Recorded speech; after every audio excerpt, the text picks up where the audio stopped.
Krishna. Yeah. So, can someone quickly confirm if the screen is visible? Yes, Prabhuji, we can see.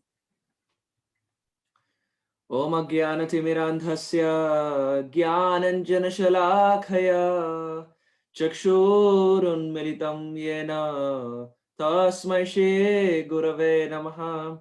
Shri Chaitanya Manobhishtam Sthapitam Yena Bhutale Swayam Rupa Kada Mahyam Dadati Swapadantikam Vandeham Shri Guru Sheyuta She Gurun Vaishnavanscha Rupam Sagrajatam Sahagana Raghunathanvitam Tam Sajevam Sadvaitam Savadhutam Parijana Sahitam Krishna Chaitanya Devam Shri Radha Krishna Padan Sahagana Lalita Sri Vishakhanvitamscha Namo Om Vishnupadaya Krishna Preshthaya Bhutale Srimate Bhaktivedanta Swamine Tinamine Namaste Saraswati Deve Gauravani Pracharine Nirvishesha Shunyavadhi Paschatya Deshatarine Jaya Shri Krishna Chaitanya Prabho Nityananda Shri Advaita Gadadhara Srivasadi Gaura Bhakta Vrinda Hare Krishna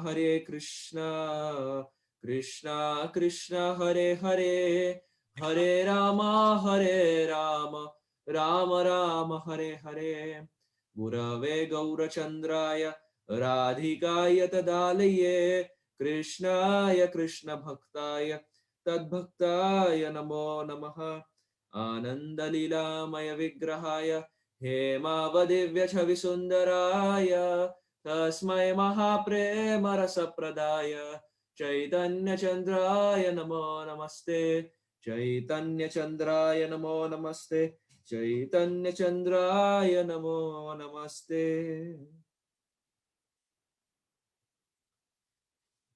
Hare Krishna. Before I begin, I would very humbly want to prostrate myself a million times at the lotus feet of my most worshipable spiritual master, Param Pujipat Shri Srimad Srila Radha Govind Das Goswami Maharaj, and likewise at the lotus feet of Nitilila Pravishta Om Vishnupad Shri Srimad Srila A.C. Bhaktivedanta Swami Srila Prabhupada. I would genuinely want to express my heartfelt gratitude at the lotus feet of Srila Prabhupada for giving us this most valuable and precious Sri Chaitanya Charitamrita, which was never given in the past. I would also want to express my gratitude to Preeti Vilasini Mataji for very kindly inviting me back at the service of all the Vaishnavas present here. And finally, I want to beg and pray for the best wishes and blessing of all the assembled devotees so that I may speak some favorable words in the glorification of today's topic. Please accept my very humble obeisances. Vancha kalpatarobhyascha kripa sindhubhya evacha patitanam pavanebhyo vaishnavebhyo namo namaha. So this morning we are reading from the Sri Chaitanya Charitamrita, Antilila, chapter 20, text 15 through 19. Text 15. Uthila Vishada Dainya Pade Apana Shloka Yahara Artha Shuni Sabayaye Dukha Shoka. Translation. Lamentation and humility awoke within Sri Chaitanya Mahaprabhu, and he began reciting another of his own verses. By hearing the meaning of that verse, one can forget all unhappiness and lamentation. Text 16. Namnamakari bahuda nija sarva shaktis tatra pita niyamita smarane nakalaha etadrishi tava kripa bhagavan mamapi durdaevam idrisham iha janina anuragaha.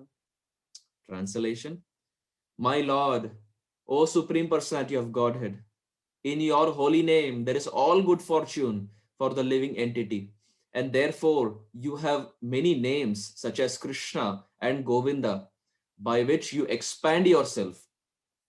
You have invested all your potencies in those names, and there are no hard and fast rules for remembering them.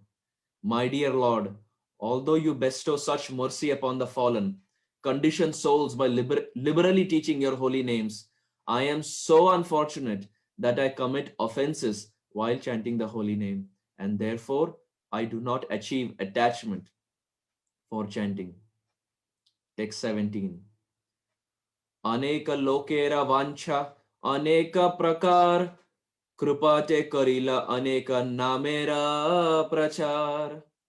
Because people vary in their desires, you have distributed various holy names by your mercy.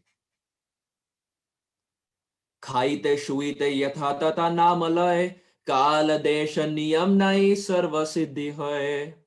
Translation: regardless of time and place, regardless of time or place, one who chants the holy name, even while eating or sleeping, attains all perfection. Text 19. सर्व शक्ति नाम दिल करिया विभाग आमार दुर्दैव नामे nahi anurag. Translation: You have invested your full potencies in each individual holy name, but I am so unfortunate that I have no attachment for chanting your holy names. Shri Chaitanya Charitamrita ki jai, Shri Shikshashtakam ki jai. Hare Krishna. So we find that this is the famous section of the Sri Shikshashtakam from the Antilila of the Sri Chaitanya Charitamrita. We find that there are various scriptures. There is the Puranas, the Samhitas, Mahabharat, Ramayana, Upanishads. There are so many scriptures this way. But all these scriptures are not on the same platform. There are scriptures that are superior to other scriptures. We see that the Gita Mahatmya very beautifully describes Sarva Upanishado Gavo Dokta Gopala Nandana Parthavatsa Sudhir Bhokta Dugda Gita Amritam Mahat. The Gita Mahatmya, it describes that there are various scriptures, and these scriptures are like the all auspicious cow. And naturally, if you have a cow, you need a milkman, the person who can milk that cow. So who's that person who's milking that cow? Gopal Nandana, our Gopal, our Krishna is milking that scriptures that are like the cow. Sarva Upanishado Gavo, Dogda, Gopal Nandana. And who's the recipient of that milk? Partha Vatsa Sudhir Bhokta. The first recipient is Partha, that is Arjuna. Krishna is removing the milk from all the scriptures and giving it to the first recipient, that is Arjuna. But what is this milk? And what is the nectar? What is the essence that is coming out from all the scriptures? Dugda Gita Amritam Mahat. The essence, the crystal essence of all the scriptures. That scripture which is at the top, at the pinnacle, is Dugda Gita Amritam Mahat. It is the nectarian 700 verses called as the Bhagavad Gita. So we find that the Gita Mahatmya clearly describes that the Bhagavad Gita is superior to many of the scriptures that are found. But there are scriptures that are superior even to this Bhagavad Gita. We see when Krishna appeared in this world, Krishna spoke the 700 verses of the Gita to Arjuna on the battlefield. But when Sri Chaitanya Mahaprabhu came down, who is not different from Krishna, which book did Sri Chaitanya Mahaprabhu write? Did Chaitanya Mahaprabhu write any book? No, Mahaprabhu did not write any book. It was only the 8 verses of Shikshashtakam that Chaitanya Mahaprabhu gifted this world. That's it. And we find these 8 verses of Shikshashtakam are more superior than the 700 verses of the Bhagavad Gita. Even though Bhagavad Gita is the essence of all the scriptures, but these 8 verses, if there is a weighing scale, like in India, you go to the Thelawala, you buy some fruits, they have the weighing scale. If you keep Bhagavad Gita and Shikshashtakam on each side, then Shikshashtakam is more heavier, it will go down, because the bhav and the emotions that Mahaprabhu experienced in Shikshashtakam are a million times more superior than even Bhagavad Gita. And we find in today's discussion, this Shikshashtakam is the theme. We saw that the second verse of Shikshashtakam, Mahaprabhu is explaining, that is Namna Makari Bahuda Niche Sarva Shakti. We see that every day in the morning, as Prabhupada established, every day in the morning, all the ISKCON temples have the Srimad Bhagavatam recitation. There is a speaker and then there are audience. And this Srimad Bhagavatam is not different from Krishna. Just like holy name is not different from Krishna, similarly Srimad Bhagavatam is not different from Shri Krishna. And because Srimad Bhagavatam is not different from Shri Krishna has 5 life airs called as Pancha Pran. And every one of us have 5 life airs called as Pancha Pran. If these 5 life airs are not present, then the human body will drop down to the ground dead. So similarly, Shri Krishna has 5 life airs, Pancha Pran, and Bhagavatam also has 5 life airs. What are these 5 life airs of the Srimad Bhagavatam? First, Venu Geet, Canto 10, Chapter 21, the song of Krishna's flute, Venu Geet. Second, Gopi Geet, Canto 10, Chapter 31. Third, Brahmar Geet, Canto 10, Chapter 47. Fourth, Yugal Geet. And fifth, Pranay Geet. These are the 5 Geets that are found in the 10th canto. Of all the 12 cantos, if we have to pick one canto, which is the essence, which is like the heartbeat of all the 12 cantos, then it is the 10th canto of the Srimad Bhagavatam. But even in the 10th canto, which has 90 chapters, if we have to pick 5 chapters which are the most essential, then they are these 5 chapters: Venu Geet, Gopi Geet, Brahmar Geet, Yugal Geet, and Pranay Geet. Similarly, if Bhagavatam is not different from Shri Krishna, then Chaitanya Charitamrita is also not different from Chaitanya Mahaprabhu. So similarly, Chaitanya Charitamrita also has 5 life airs. It has Pancha Pran, 5 most essential topics from Adi, Madhya, and Antya. We find Adi Lila has so many chapters. Madhya Lila, the 6 years of Mahaprabhu, has so many chapters, and likewise Antya Lila also has 20 chapters. But of all these chapters, if we have to pick 5 most essential, 5 Pancha Pran, life air topics, then it is first Roop Siksha, Mahaprabhu's teachings to Rupa Goswami, Madhya Lila chapter 19. Mahaprabhu's teachings to Shripad Sanatan Goswami, chapter 20 of the Madhya Lila. Third, very important, Rai Ramananda Samvad, Madhya Lila chapter 8. Fourth, the Rath Yatra Prasang, the event of Rath Yatra, where Chaitanya Mahaprabhu dances like a madman. And finally, the 5th, the Shikshashtakam prayers. The Shikshashtakam prayers is one of the life airs, one of the most important topics of all the Adi, Madhya, and Antya. So that is the section that we are discussing today. So before even beginning, I want to express my inability to discuss such an esoteric topic, because I have personally not realized, I have no realization of this deep understanding of the Shikshashtakam. But whatever I will be attempting to speak is whatever I have heard from my superiors and Gurujan, and of course Srila Prabhupada. So if I make any mistakes, please kindly forgive me. So this was just the introduction. The class actually begins now. So we find this Shikshashtakam prayers. To understand Shikshashtakam and Bhagavad Gita, we initially made a point that Shikshashtakam is superior. But how is Shikshashtakam superior? Well, to understand the superiority of any scripture over another scripture, there are 2 important points that we have to consider. First, Vakta Vaishishta. Vakta means the speaker, and Vaishishta means the speciality. So Vakta Vaishishta means the speciality of the speaker. Second, Shrota Vaishishta. Shrota means the listener, and Vaishishta means speciality. So, in order to consider the speciality of one scripture over another scripture, there are two important points. First, Vakta Vaishishtya. Second, Shrota Vaishishtya, the speciality of the speaker and the speciality of the listener. Now, who is the speaker of the Bhagavad Gita? Who is speaking the scripture? It is Krishna. But what is the mood of Krishna? Is Vrindavan Krishna speaking the Bhagavad Gita? No. Then who is speaking?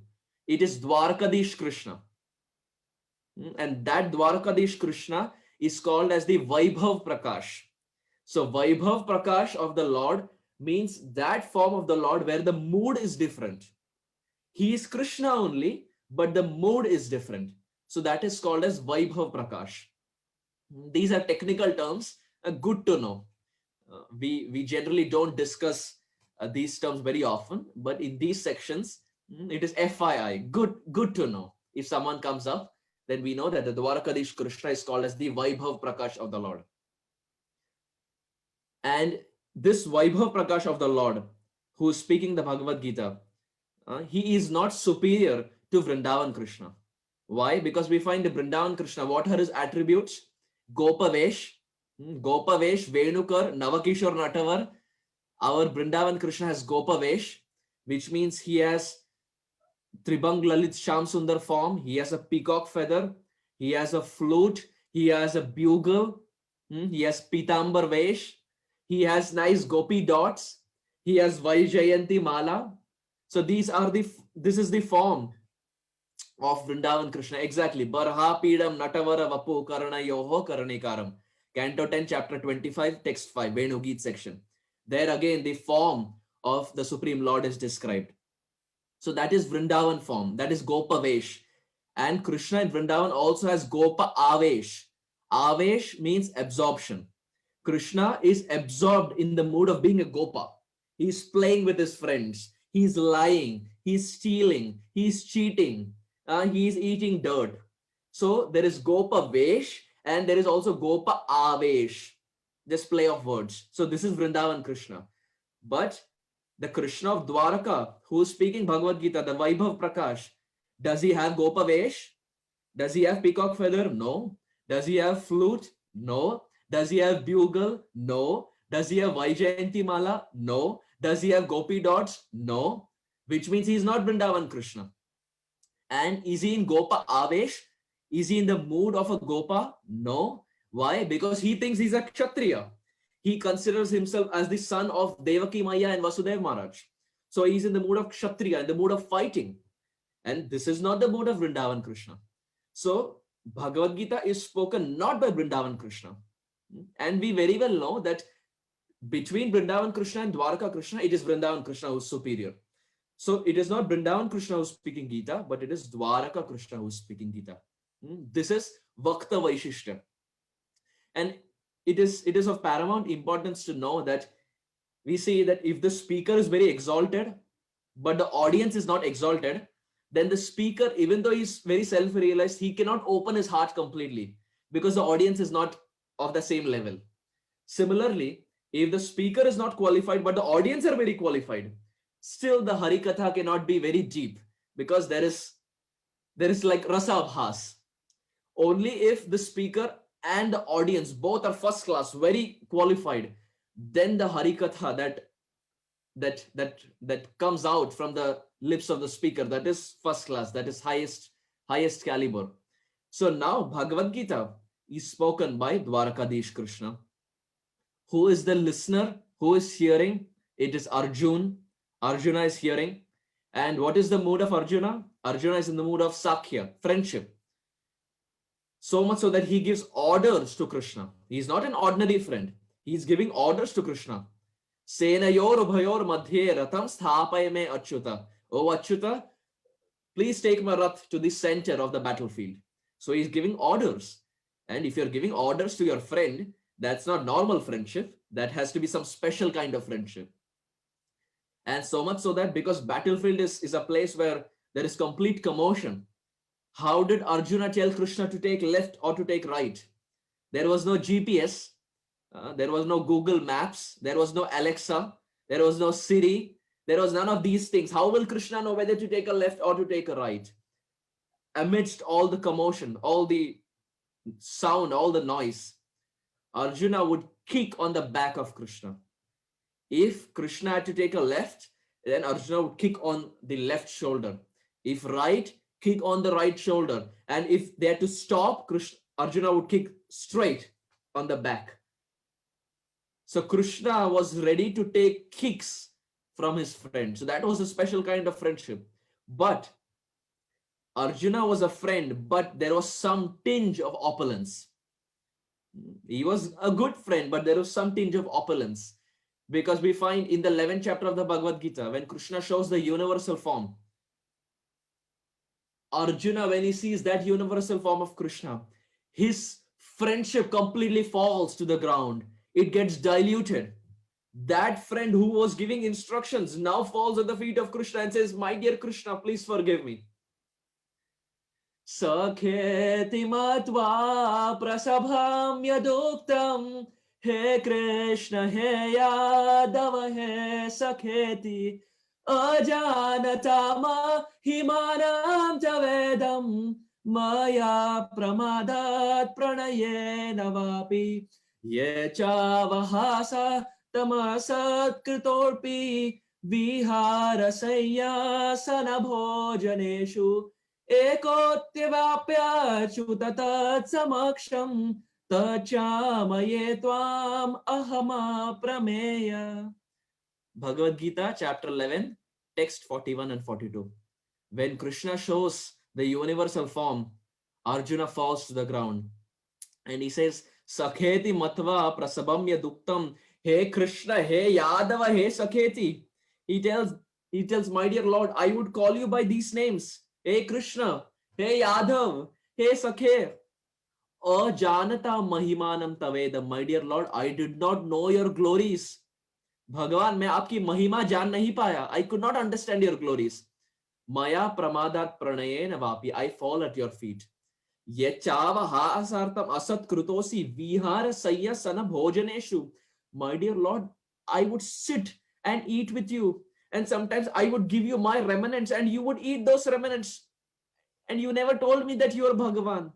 But my dear Lord, now that I have understood that you are the Supreme Personality of Godhead, I fall at your feet. Please forgive me. So there was a tinge of opulence. But the friends of Krishna in Vrindavan, no effect. Krishna is killing Putanasur, Agasur, Aga, Baka, Shaka, Taka. They're killing all the demons, but the friends are convinced that they are greater than Krishna. Tumi kona bada log tumi amisham. They say, my dear Krishna, what kind of big man are you? Krishna says, oh no, I defeated Subal. Don't you see, today I defeated Subal. And then Madhumangal says, oh Krishna, Subal is not well today. He is sick. That's why you defeated. Fight me. If you defeat me, then I will consider you are someone great. And when Krishna fights his other friends, Krishna gets defeated. Those friends sit on the chest of Krishna and punch Krishna and say, look, we are greater than you. We are more powerful than you. So their love for Krishna doesn't change. But Arjuna's love for Krishna changed. So we find the speaker of Bhagavad Gita is Dwarkadish Krishna, not Vrindavan Krishna. And the listener is Arjuna, but filled with opulence. Now we come to Shikshashtakam prayers. Who is the speaker of Shikshashtakam? It is Chaitanya Mahaprabhu. But not Chaitanya Mahaprabhu in the mood of Krishna. It is Chaitanya Mahaprabhu in the mood of Radhika. Because we are in Gambhira, we are in Jagannath Puri. And these are the last few years of Gauranga Mahaprabhu. So Mahaprabhu here is exploding like a golden volcano. He's in the mood of Radharani. Now, dear devotees, I have a question. Between Radharani and Dwarkadish Krishna, who is superior? It is Srimati Radharani. Without any doubt, anyone can say that between Radhika and Dwarkadish Krishna, it is Radharani that is glorious. So the speaker of Shikshashtakam is Radhika. Chaitanya Mahaprabhu in the separation mood from Krishna, that is Srimati Radharani, who is hearing, who is the listener for Shikshashtakam. It is Swarup Damodar and Rai Ramananda. Swarup Damodar is Lalita Sakhi. Ramananda Rai is Vishaka Sakhi.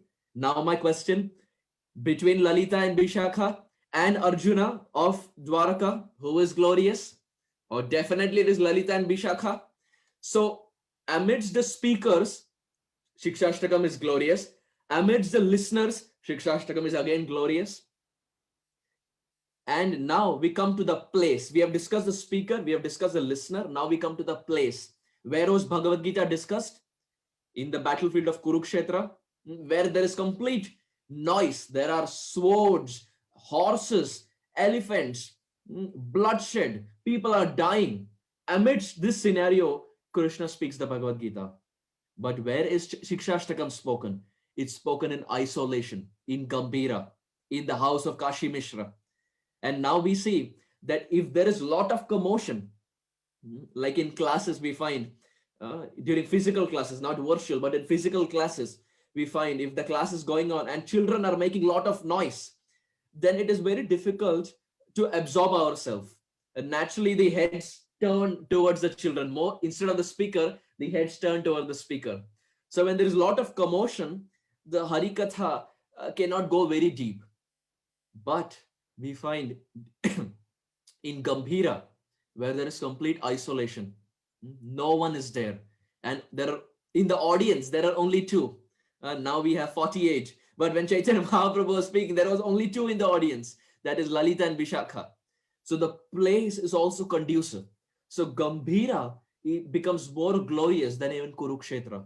So the speaker is more glorious, the listener is more glorious, the place is more glorious. And finally we come to the fourth point. Bhagavad Gita was spoken in 48 minutes. Krishna spoke the 700 verses of Gita in 48 minutes straight. How much time does it take for us to by heart? Even to by heart one verse, 48 minutes is very less for us. But Krishna speaks the whole 700 verses in straight 48 minutes because there is time constraint. But Shikshashtakam prayers, there is no time constraint. Chaitanya Mahaprabhu is taking his own sweet time. That is why we find the first verse of the Shikshashtakam is verse number 12. Second verse is verse number 16. Third verse is later. Fourth verse is again later.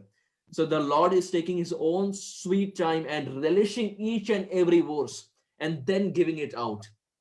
So naturally, as time is concerned, there is more time. As place is concerned, Gambhira is more glorious. As the listener, Ramananda Rai and Swarup Damodara are more glorious. And finally, as a speaker, Chaitanya Mahaprabhu in the mood of Radhika is more glorious than the Krishna of Dwaraka. So all these 4 points make Shikshashtakam way more glorious, 1,000,000 times more glorious than even Bhagavad Gita, which is also considered one of the most essential scriptures. So we find Chaitanya Mahaprabhu, when he is in this mood of Radhika, Chaitanya Mahaprabhu, he says, he tells Swarup Damodar and Rai Ramananda, Nama Sankirtana Kalau Parama Upay. He says, O Ramananda Rai and Swarup Damodar, this Nam Sankirtan is the highest gift that the Kali Yuga Jivas have ever obtained. The congregational chanting of the holy name, that is the Hare Krishna Maha Mantra. And when Mahaprabhu speaks this, we find that Chaitanya Mahaprabhu is right now in the mood of Radharani. And now the question arises, Radharani could have spoken, Chaitanya Mahaprabhu could have spoken anything. If he's in the mood of Radhika, he could have spoken anything. But why is Chaitanya Mahaprabhu speaking about the holy name? What is so glorious about the holy name? And why is he emphasizing so much on Harinam Prabhu? And for this, we have to again go back to Srimad Bhagavatam. In the 10th canto, chapter 47, in the section of the Brahmar Geet, when Krishna left Vrindavan Dham, Radharani was in separation. But Krishna again came back in the form of Brahmar. Brahmar means a bumblebee. Krishna in disguise came back as the bumblebee, just to see what Radharani is experiencing. And at that time, Srimati Radharani, she chants a verse to the bumblebee. Radharani is so much in separation that she's chanting, she's speaking to a bumblebee. When was the last time we ever spoke to a bumblebee or to a honeybee? We only speak to humans. We don't speak to bumblebees and animals. But Radharani is so much intoxicated in divine love that she's opening her heart even to a bumblebee. Radharani, she says, Divi bhuvi charasayam kashriyasta durapa kapata ruchirahasa bhru vijambasya yashu charana raja upaste yasya bhute vayam api cha kripana pakshe ya uttama shloka shabda. Radharani is saying that, oh Krishna, for you it is very easy to find other women. Now you have left Braja, and it is not difficult for you to find any other woman. Why? Because kapata ruchira hasa, your smiling is so charming. When you smile, Krishna, anyone falls for your smile. And bru vijimbase yashru, my dear Lord, when you look, your vision is like arrows, and these eyebrows are like the bow. So you have a bow and arrow. So Radharani is saying, my dear Lord, your eyebrow is like the bow and your vision is like that arrow. And when you shoot that arrow, everyone falls to the ground, captivated by your smile. So my dear Lord, with your smile, you can conquer everyone. Charana Raja Upaste, my dear Lord, your lotus feet dust is even worshipped by Lakshmi, goddess of fortune. Yasya bhutir vayamka. Then, my dear Lord, why will you want me?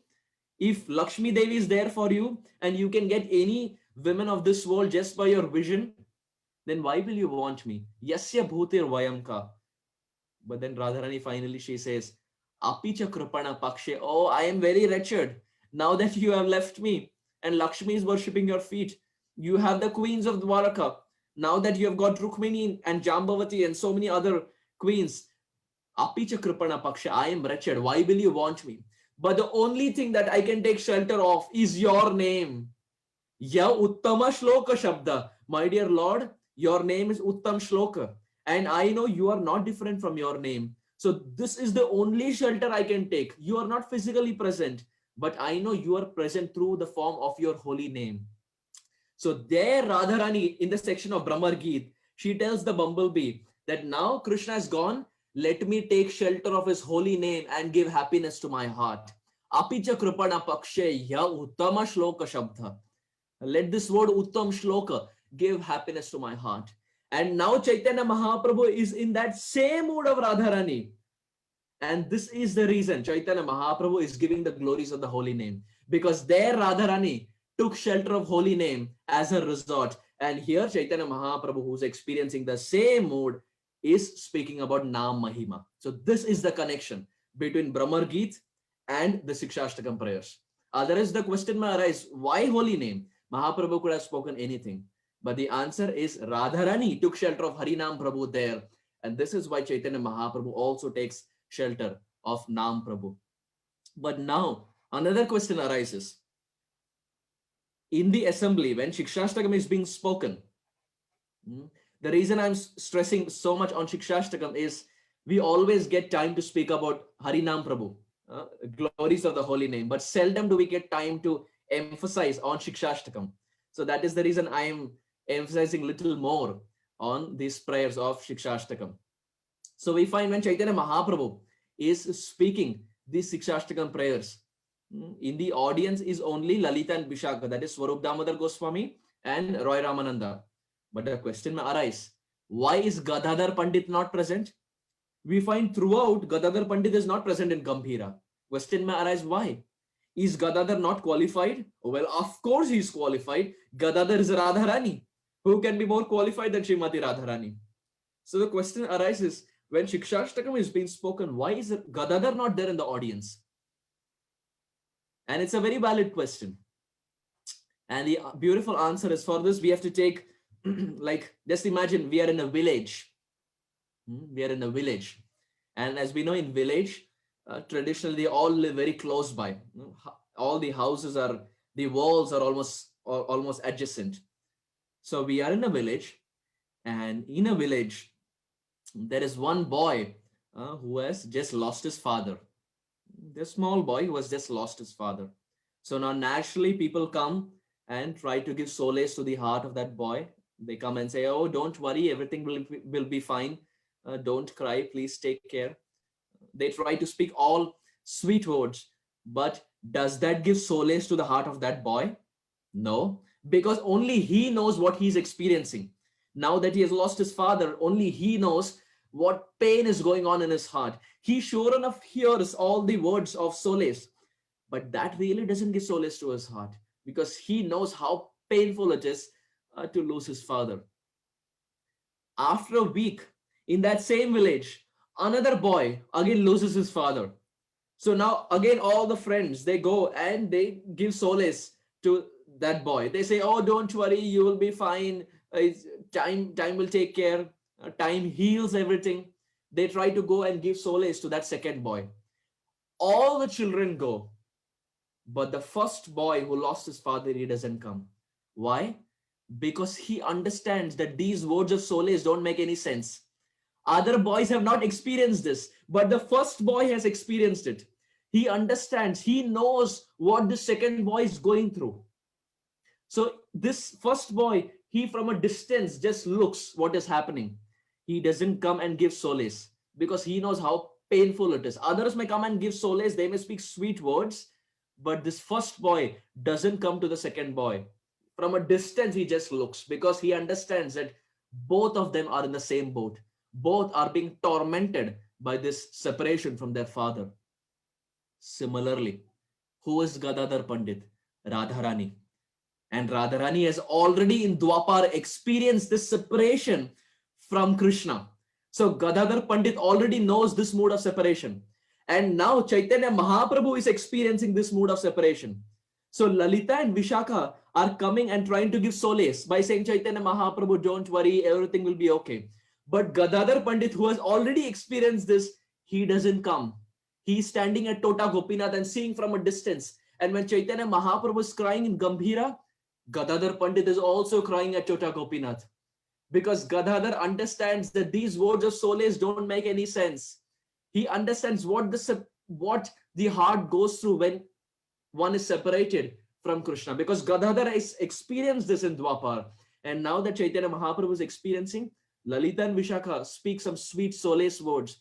But Gadadhar on purpose doesn't come because he understands that sweet words will not pacify Chaitanya Mahaprabhu. Just like the first child who lost his father doesn't come to the second child to speak words of solace. This is why we find Gadadhar on purpose doesn't come in Gambhira. So when these verses of Shikshashtakam are spoken by Sri Chaitanya Mahaprabhu, we find Chaitanya Mahaprabhu starts with the first verse of Cheto Darpana Marjanam Bhava Maha Davagni Nirvapanam Shreya Kairava Chandrika Vitaranam Vidyavadu Jivanam Anandam Budivardhanam Pratipadam Purnamrita Swadanam Sarvatma Snapanam Param Vijayate Shri Krishna Sankirtanam. This is the very first verse of the Shikshashtakam prayers. Now we find that there is like a garland. In temple, we offer garlands to Radha Neela Madhav or Radha Shama Sundar. We offer garlands. And now these garlands, we find on both sides, there are like flowers. But in the center, there is one big flower, which holds prominence. There is like a lotus flower or any of those flowers. So in the center, there is one big flower, but to the sides, there are like small flowers. Similarly, this verse of Cheto Darpana Marjanam, the first verse, it is like that big flower, which is one of the most essential verses. But the remaining 7 verses are like these side flowers. Just like the garland, we have the center flower and the side flowers. The Cheto Darpanam verse is like that center flower, and the remaining verses are like the side flowers. This verse of Cheto Darpanam, Chaitanya Mahaprabhu describes 7 adjectile phrases. First, Cheto Darpana Marjanam, Bhava Maha Davagni Nirvapanam, Shreya Kairava Chandrika Vitaranam, Vidyavatu Jivanam, Anandam Budivardhanam, Pratipadam Purnamrita Swadanam, Sarvatma Snapanam Param Vijayate, Shri Krishna Sankirtanam. So the first verse has 7 adjectile phrases, which means 7 effects of chanting the holy name. And it is so interesting. Mahaprabhu in the first verse gives everything in a seed form. But this seed is explained in the next verses. Like for example, Cheto Darpana Marjanam is explained in Nam Namakari Bahuda Nija Sarva Shakti. Similarly, the second adjective phrase is explained in Trunadapi Sunichena Taroreva Saishna verse. Similarly, the third adjective phrase is explained in Na Dhanam Na Janam Sundarim verse. The fourth adjective phrase is explained in Ainanda Tanuja Kinkara verse. So the remaining 7 verses are like zip files. They open up based on the first 7 adjective phrases that we find. I hope that makes sense. Cheto Darpana Marjanam has 7 adjective phrases. And each adjective phrase is connected to the remaining verses. So Cheto Darpanam is explained in Namna Makari Bahuda, which means Cheta means consciousness. Cheto Darpana Darpana means the mirror, and Marjana means to clean. We say Gundicha Marjan. Gundicha is the temple, Gundicha Maharani, and we have Gundicha temple. And Marjana means to clean. Cheto Darpana Marjanam, cleaning the mirror of the heart. But how can the mirror of the heart be clean? Oh, that is explained in the second verse. Nam Namakari Bahuda Nija Sarva Shakti. So that is how Shikshashtakam opens up. It's given in a seed form, but it slowly, like the flower blossoms, Shikshashtakam Mahaprabhu opens up in subsequent verses. His Grace Ayendra Prabhu. Wherever there is holy name, you cannot keep Ayendra Prabhu to the side. Holy name and Sripad Ayendra Prabhu go hand in hand. Ayendra Prabhu would give such a beautiful understanding of Harinam Sankirtan. He would say that 5,000 years back, what did Krishna do on the night of Sharadiya Ras Purnima? 5,000 years back on the night of Sharadiya Ras Purnima, Shri Krishna, he played the flute, he played his Venu, he played his Vamshi. And when he played his Venu, what happened? The Brajagopis, they left everything. They did not care for their husbands. They did not care for their family. They cut all domestic ties. They left their cows, house, mother-in-law, father-in-law, Jatila, Kutila. They left everything. And the Brajagopis just ran towards Krishna. Krishna's flute playing was so powerful that it was like a magnet that pulls all iron filings towards itself. So the Brajagopis, hearing the flute of Krishna, they just ran towards Krishna at Vamsivat. And when they came towards Krishna, what was the end result? Oh, there was the Rasa dance, the dance of all the Brajagopis and Radharani along with Sri Krishna. Similarly, Ayendra Prabhu would say, book distribution in Kali is like Krishna playing the flute. Why did Krishna play the flute? To invite all the Brajagopis to him, to himself. Similarly, Ayendra Prabhu would say, we go and distribute books that is like flute playing. We invite everyone to our ISKCON temples. But when Krishna played the flute and all the Brajagopis came, it didn't stop there. They had the Rasa dance, which is the most important. The flute playing was to invite them for the Rasa dance. Similarly, Sripad Ayendra Prabhu would say, book distribution is to invite all the newcomers and everyone to our ISKCON temples. But when they come to ISKCON temples, they should see us performing Harinam Sankirtan, which is like the Rasa dance of Dwapar. The Rasa dance of Dwapar has come down as Harinam Sankirtan in the age of Kali. The flute of Krishna comes down as the Mridanga in Kali. So that Rasa dance that was performed in Vamsivat is not different from Nam Sankirtan. So you would say in Kali, book distribution is like playing the flute. We do that to attract them. But when they're attracted, the essence in Kali is Harinam Sankirtan. And that is what we find in Shikshashtakam prayers. Harinam is emphasized so much. So we see that here Chaitanya Mahaprabhu is speaking about Harinam Prabhu. And when we say the word Harinam, when we say the names of Krishna, these names of Krishna are classified into 2 types. First, there is Mukhya Nam. Mukhya means principal names of Krishna, like Hari, Govinda, Krishna, Achyuta, Rama, Raghava. All these are primary names, Mukhya Nam. Then there is something called as Gauna Nam. Gauna Nam means secondary names, like Brahma, Paramatma. The best example to understand this is, we all chant, Hey Krishna Karuna Sindhu verse. And that verse has primary and secondary names. So the first line, Karuna Sindhu. Hey Krishna, Karuna Sindhu, Dina Bandhu, Jagatpate. These 3 words are secondary names. because we say Karuna Sindhu. It just says ocean of mercy. It doesn't describe a pastime as such. Deena Bandhu, friend of the Deen, friend of the poor. It doesn't describe a pastime as such. It is just a general name. So these are called as Gaunanam, secondary names. But the next line, Hey Krishna, Karuna Sindhu, Deenabandhu Jagatpate, Gopesha, Gopika Kanta, Radha Kanta, Namostute. The rasa just increases. So those are the primary names of Krishna.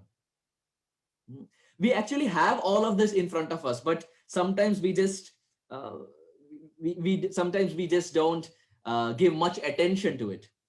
So these names, there are primary and secondary names. So names like Krishna, Rama, Govinda, etc. are primary names, and names like Paramatma and Brahma and Shrishti Karta, these are all secondary names of the Lord. But it's very interesting that these primary names of the Lord, they are so powerful, so much so that they are more powerful than the Lord himself. We see that when Maryada Purushottam, Ramachandra, when he was coming back to Ayodhya, after all the Vanvas, after killing Ravana, when he was coming back to Ayodhya, Ayodhya-vasis were very happy because their Lord was coming after so many years. And the most happiest was Bharat, because he didn't want to rule the kingdom. He was waiting when Sri Ram will come back. And now that his Lord, his brother is coming back, he was the most happiest. It is said that for the 14 years when Sri Ram was in exile, Bharat, he did not sleep. He was sleeping on the floor. He slept, but he slept on the floor. He was a king. He could have slept on luxurious beds, but because his brother was sleeping on the floor, Bharat was also sleeping on the floor. And he kept Sri Ram's padukas on the throne. Whenever he had to take a decision, he would go to the padukas, he would pray, he would offer prayers, and then he would give his decision. So loyal and committed to his older brother, Sri Ram. So there we find when Sri Ram was coming back, the Ayodhya-vasis were very excited. And that we find is the that is the occasion of Diwali. Avali basically means rose and Deepa means lamps. So Deepa Avali, that festival where rows of lamps are lit. And why rows of lamps were lit? Oh, because Sri Ram was coming. In his celebration, rows of lamps were lit. Similarly, we have Chandravali. Avali basically means rose and Chandra means moon. That personality who's so effulgent, so much so that rows of moons are present. Chandra Avali. So Deepavali, so Sri Ram was coming back and rows of lamps were lit. And when Sri Ram came back, the Ayodhya Vasis, they told Prabhu Sri Ram that, my dear Lord, for your celebration, we have arranged everything, and they had organized a golden throne where Sri Ram was supposed to sit. He would sit, all the kings would come, offer dandavats, and they would present gifts to Sri Ram. This is what was planned. But when Sri Ram heard this, Sri Ram said, no, this is not Maryada. He said, Vashishta and Vishwamitra Muni, they are my gurus. And if they are present in the assembly, they have to also be given the same respect.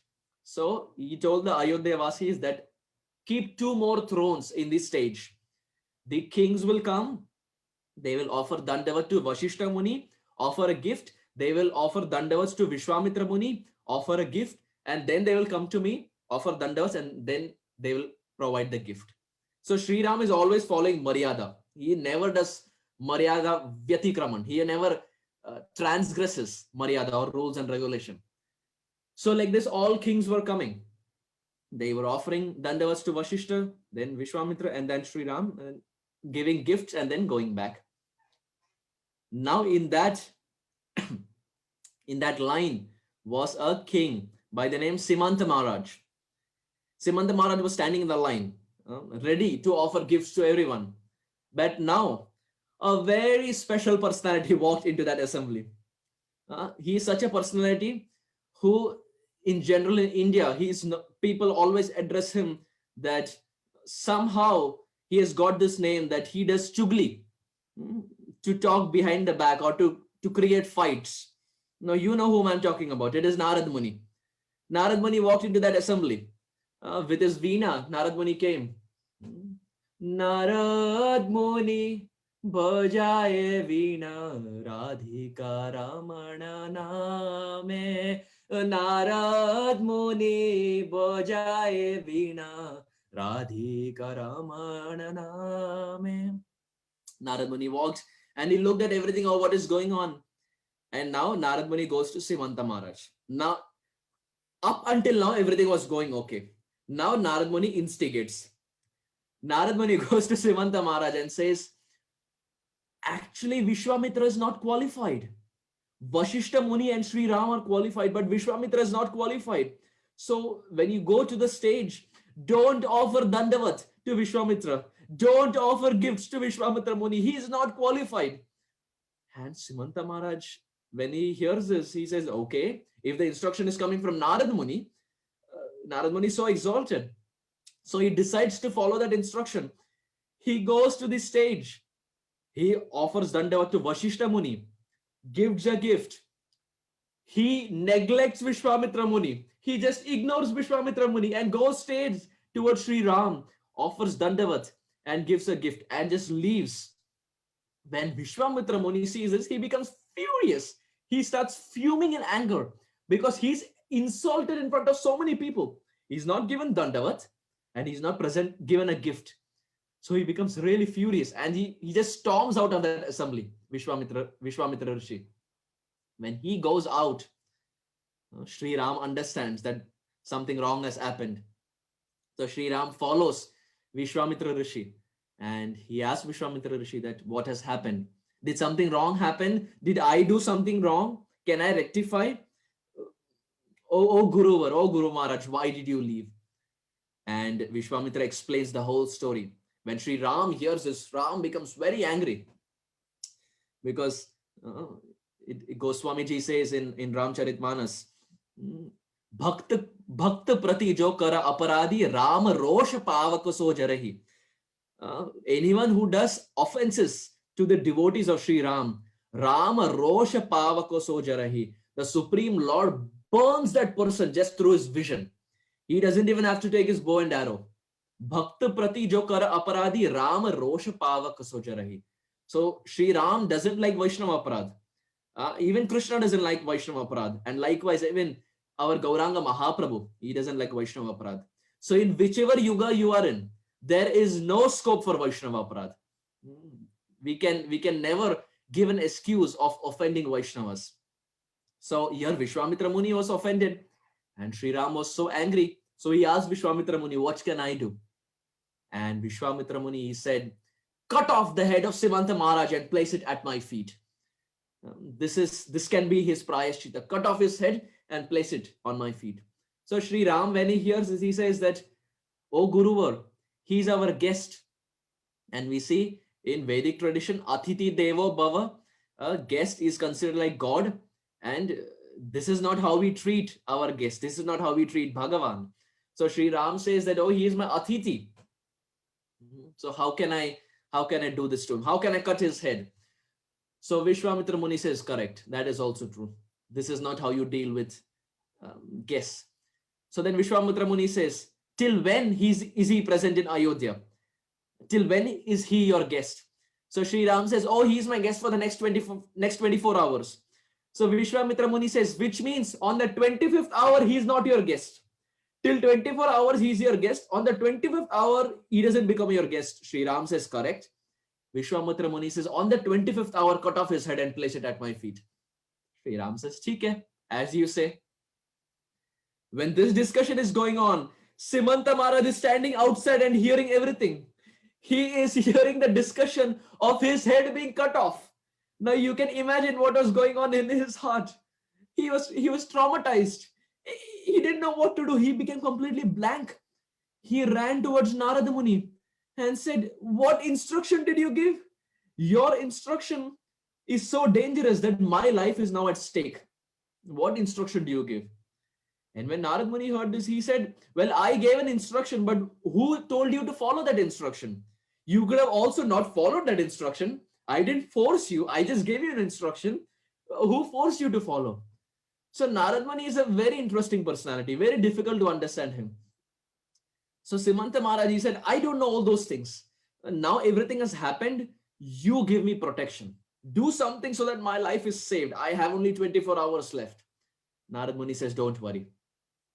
Narad Muni calls his Viman, his transcendental aeroplane, and he asks Simanta Maharaj to sit on that aeroplane. And Narad Muni also sits on that aeroplane. And he takes Simanta Maharaj to a place called as the Gandha Madana Mountains. He takes Simanta Maharaj there. And he says that you stay here. Sri Ram will not come here.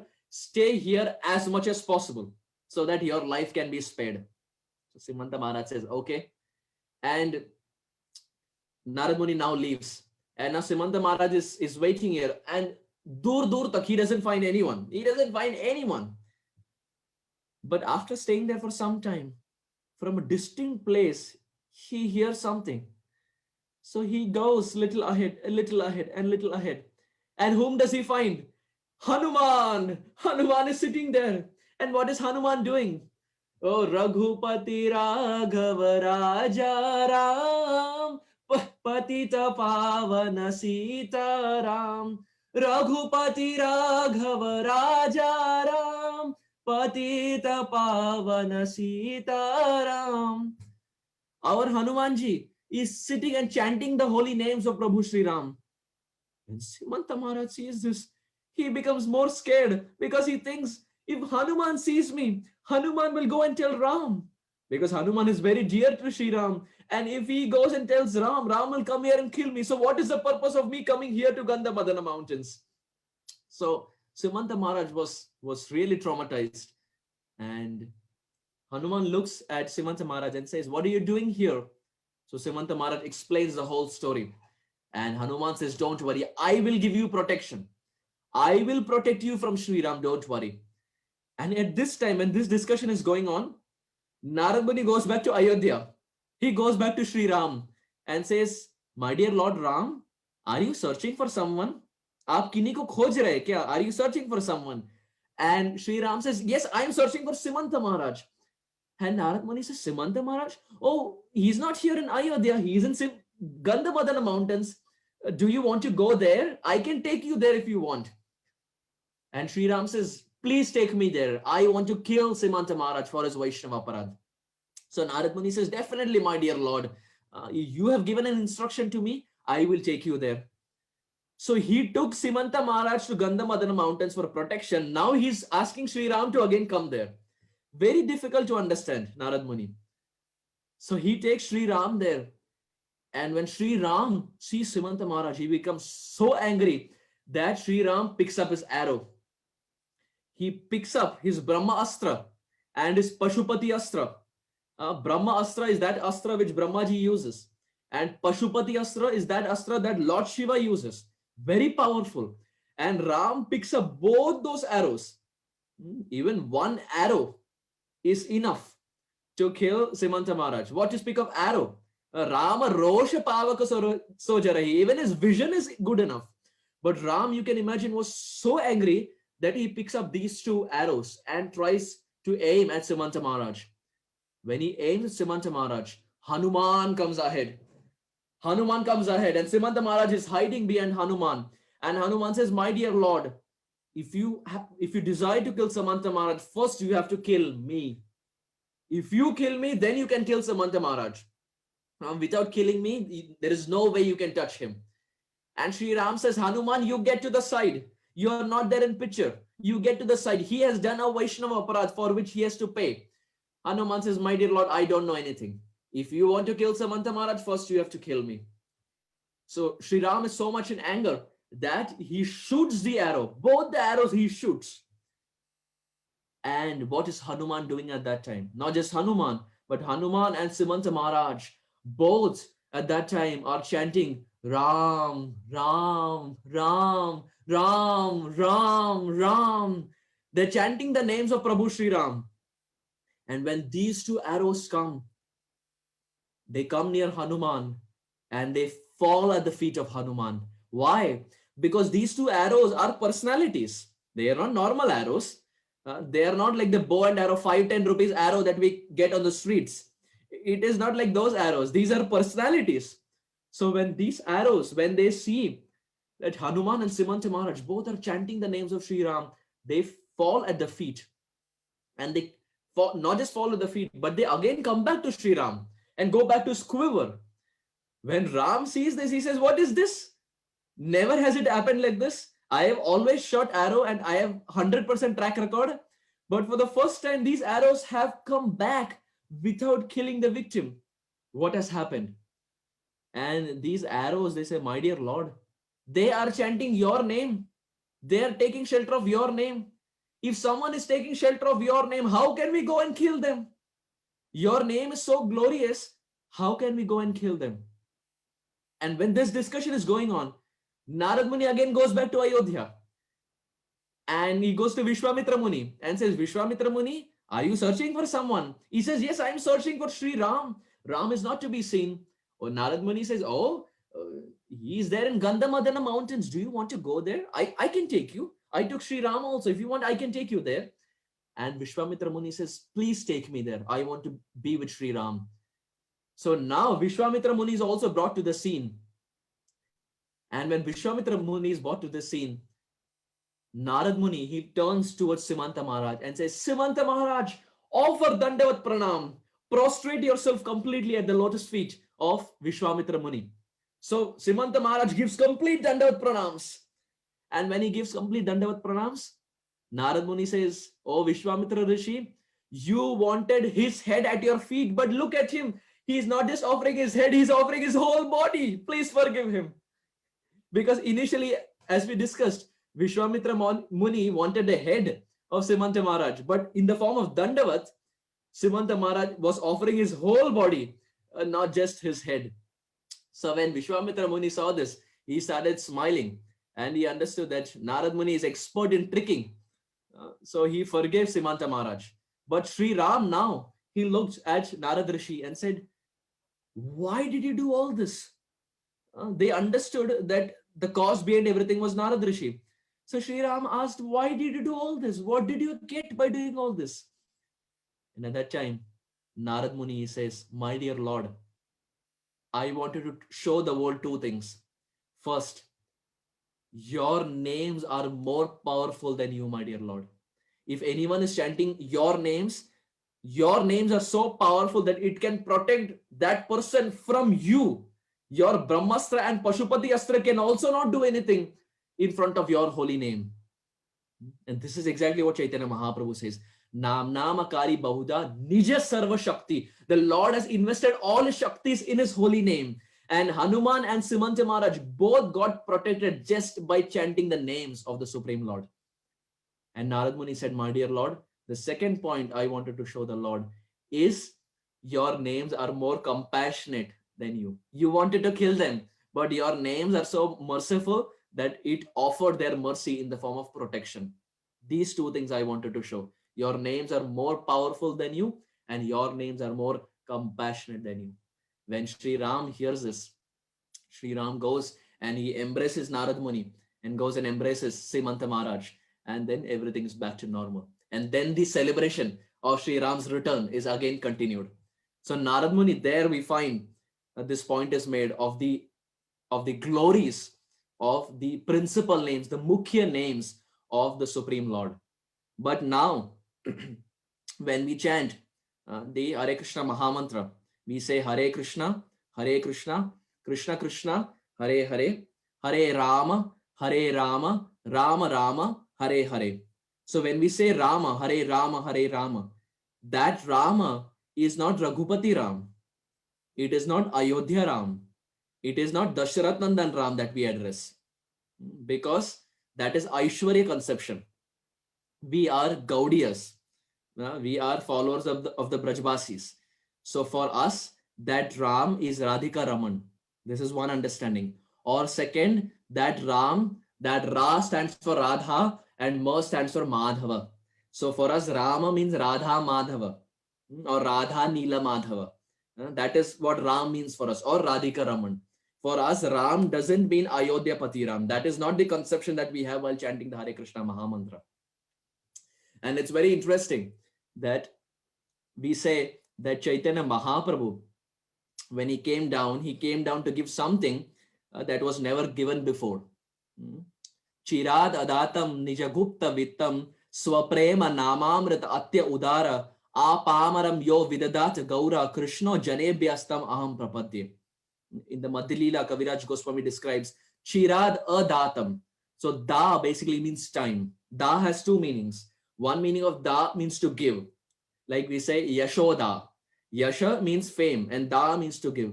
That personality who offers fame to the all famous Krishna is Yashoda. Similarly, Narada, etc. But da also can be used in the terms of time, like yada, tada. So there da is used in the form of time. So here Kaviraj Goswami says Chirad adatam, which means there was something that was never given for a long time. What was that? Chirad adatam nija gupta vittam. It was very dear to the Lord. It was the Lord's most confidential property that he had never given for a very long time. Swaprema, love unto himself. But who is speaking this verse? Chaitanya Mahaprabhu in the mode of Radharani, which means Swaprema means the mood of Radharani's maid servants. That is the mood of the Manjaris. Swaprema. But how is Chaitanya Mahaprabhu giving it? Swaprema Namamrita. He is giving this mood of the maid servant of Manjaris through the chanting of the Hare Krishna Mahamantra. Now the question arises, how can the Hare Krishna Mahamantra have the mood of the Manjaris in it? Valid question, because we have heard many interpretations of the holy name, and we find Srila Prabhupada's interpretation is the most common that we follow in ISKCON, where, oh Radha, oh Krishna, please engage me in your transcendental service. This is the interpretation that Srila Prabhupada gave. But Dhyan Chandra Goswami, who is one of our predecessor acharyas, in his book called as Gaur Govind Archan Smaran Padati, he gives a fantastic interpretation of the holy name. He says that it's a known fact that when we chant the name of Krishna, when we say Krishna, Radharani is happy. When we say Radha, Krishna is happy. Now, for the next 5 minutes, just try to give all your attention to this. This is very beautiful interpretation that Sripad Ayendra Prabhu actually narrated on the night of Sharad Purnima 2008. This comes from the commentary of Dhyan Chandra Goswami. So when we say the name of Krishna, Radha is happy. And when we say the name of Radha, Krishna is happy. Now, who are the Manjaris? They are the maid servants of Radharani. So their job is to give happiness to Radharani. So the maid servants of Radharani, they outrightly, they say Krishna. They outrightly take the name Krishna. Why? Because by taking the name Krishna, Radharani is happy. And their mood is to give happiness to Radharani. So they say Krishna, Krishna, Krishna, Krishna, because Radhika is happy. But Dhyan Chandra Goswami says the maid servants of Radharani, that is the Manjaris, they have also a secret affinity towards Krishna. They have a secret love towards Krishna. It is very hidden. It is Gupta. Not everyone knows. So when they say Krishna, Radharani is happy. Till here, everything okay. But because they have secret affinity towards Krishna also, they cannot say the name Radhe. Because if they say Radhe, everyone will get to know that the Manjaris have secret affinity to Krishna. So in order to keep their love hidden, they say Hare. Hare means Radhe only, but it is in a hidden form. They say Hare Krishna. Krishna, by saying Krishna, Radhika is happy. But when they say Hare, it is the same mood, but it also gives happiness to Krishna. But it is in a hidden form. So that is why they say Hare Krishna, Krishna Krishna, Hare Hare. So this Mahamantra is an expression of the secret love that the Manjaris have for Krishna. Dhyan Chandra Goswami says. And this is what Chaitanya Mahaprabhu is coming down to give. So the next time when we hear that Hare Krishna Mahamantra gives Manjari Bhav, how can Hare Krishna Mahamantra give this mood of the Manjaris? Oh, Dhyan Chandra Goswami answers. This Hare Krishna Mahamantra is the secret expression of love that the Manjaris have for Sri Krishna. And this Mahamantra is so exalted. This Mahamantra is so very exalted. Our predecessor Acharya gives so many interpretations. We say Hare Krishna, Hare Krishna. Who is Hare? It is Radharani. And Krishna, Vrindavan Krishna. So when we say Hare Krishna, Hare Krishna, it means Radha and Krishna are united. They are together. They are in Vrindavan performing sweet Madhurya pastimes where Lalita and Vishaka and Tungavidya and Induleka and Rangadevi and Sudevi, they are all serving Srimati Radharani and Rupa Manjari and Rati Manjari. They are all serving Radha and Krishna. So Radha and Krishna are united. That is Hare Krishna, Hare Krishna. But now Krishna leaves. And naturally when Krishna leaves, what does Radharani do? Hare Krishna, Hare Krishna, Krishna Krishna. Krishna is left. So she is calling out Krishna Krishna. We find this is the mode Chaitanya Mahaprabhu has. Krishna Krishna, Krishna Krishna, Krishna Krishna, Krishna He. Krishna Krishna, Krishna Krishna, Krishna Krishna, Krishna He. Radharani experienced this mode because when Krishna left, she said Krishna Krishna. So first, Hare Krishna, they are both united. But now Krishna is leaving. There is Vipralamba, there is separation. Radharani says Krishna Krishna. And because Krishna is also separated, what does he say? Hare Hare.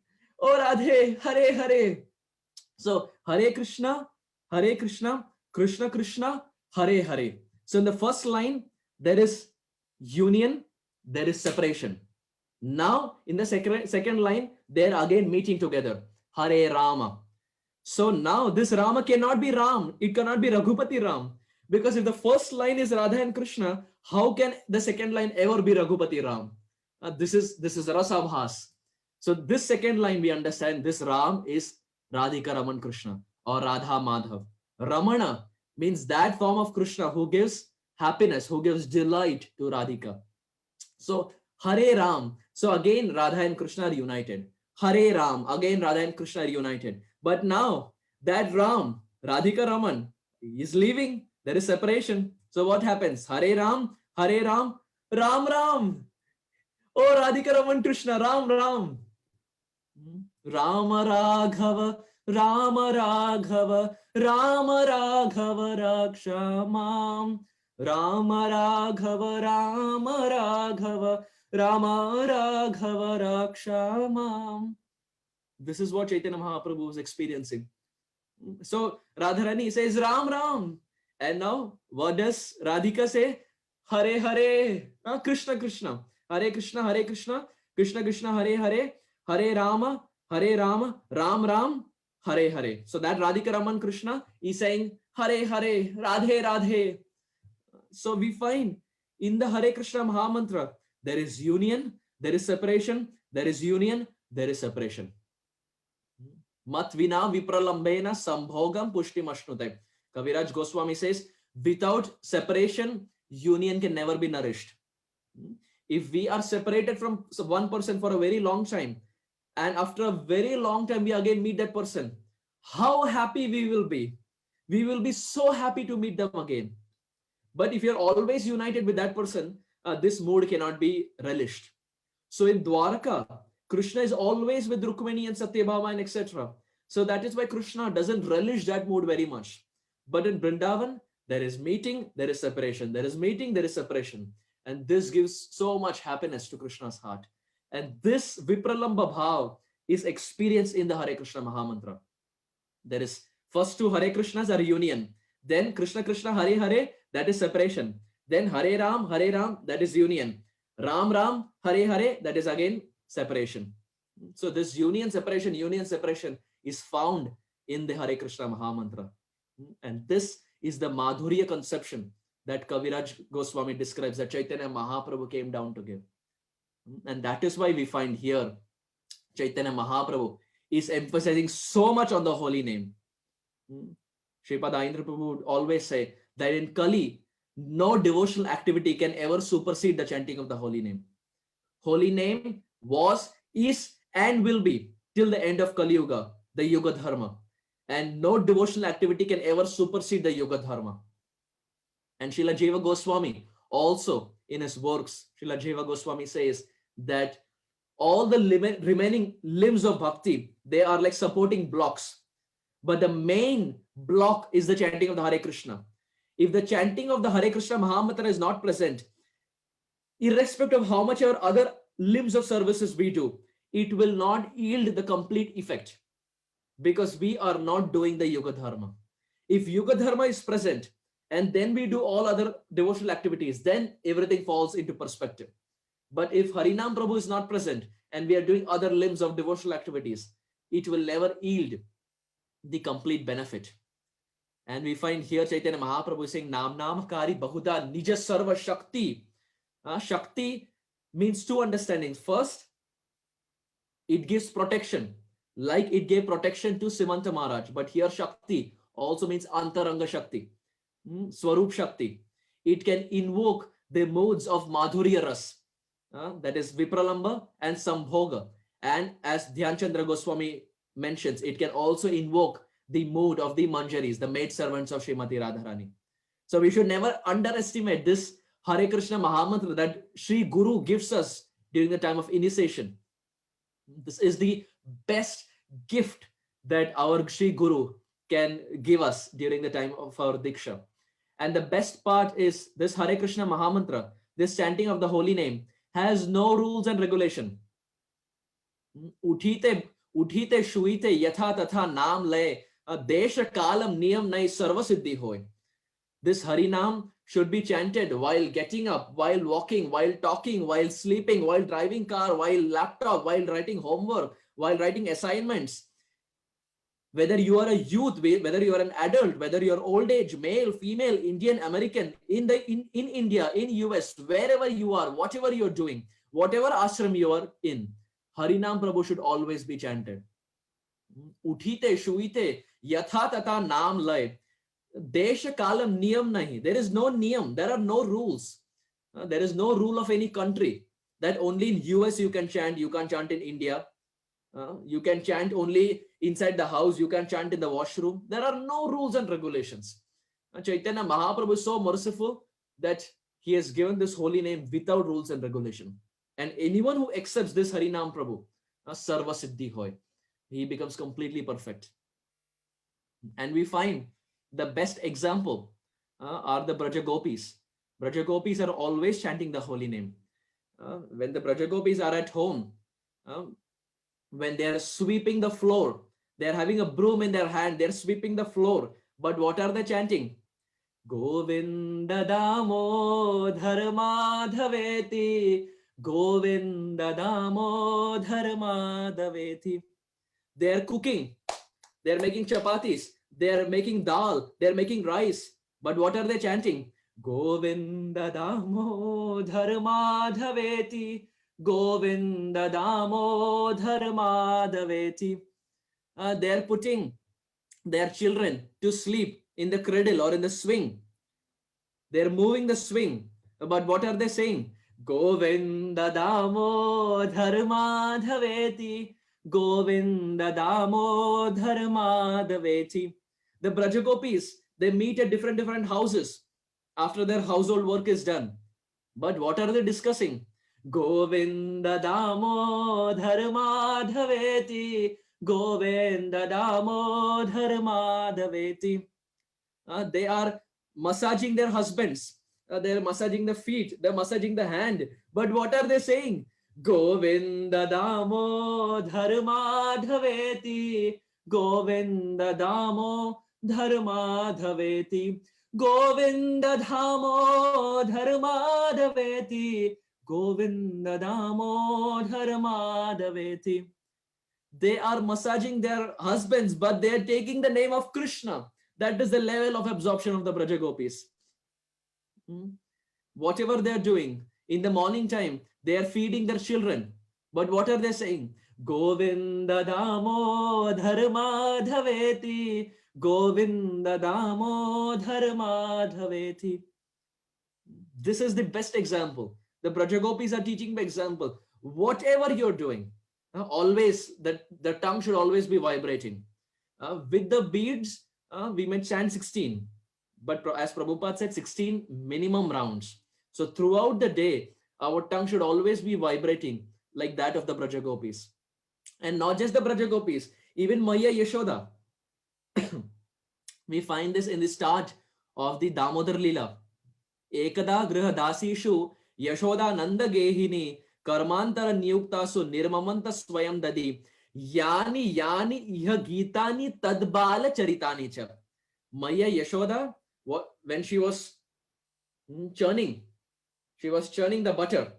But what was she saying?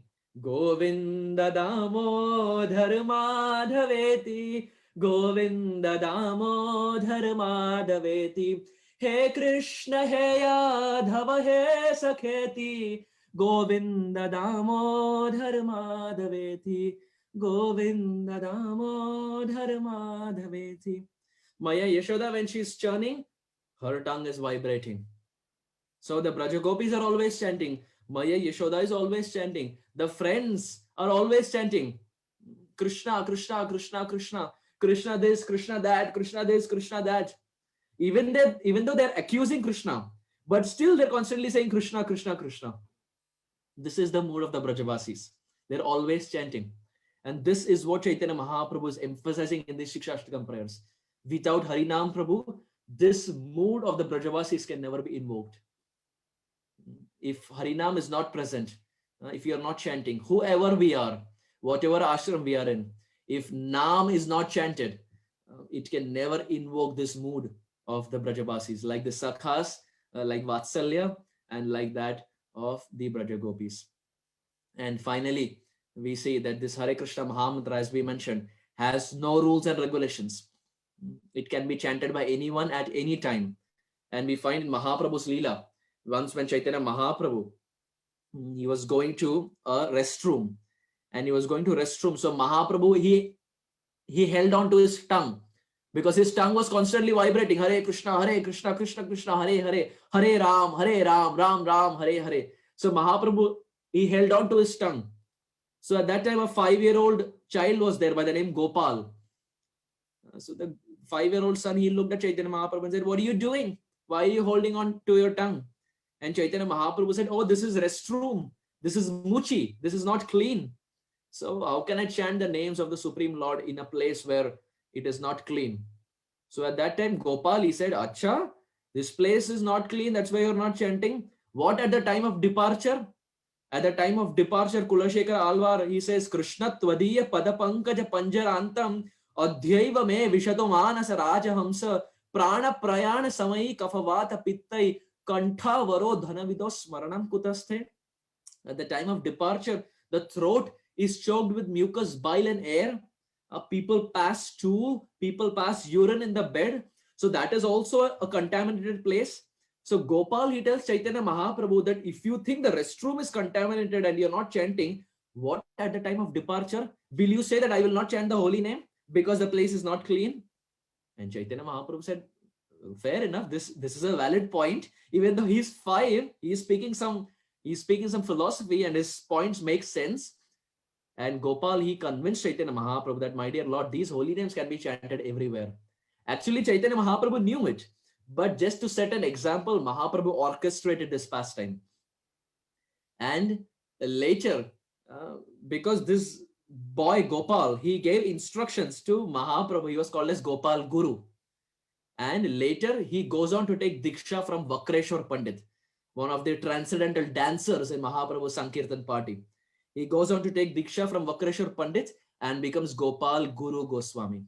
Guru, because he had given instructions to Chaitanya Mahaprabhu that this holy name can be chanted anywhere and everywhere at all times, including the restroom. So in this way, we find Mahaprabhu, he gives this benediction of Harinam Prabhu, that anyone at all times, at all circumstances, at all places can chant this holy name. And the more we chant this holy name, the more the moods of the Brajavasis can be invoked. Having said this, I stop here. Shri Shikshashtakam prayers ki jai. Shri Harinam Prabhu ki jai. Patita Pavan, Savior of the whole world, Jagat Guru Srila Prabhupada ki jai. Samasta Gaur Bhakta Vrinda ki jai. Thank you very much. Hare Krishna.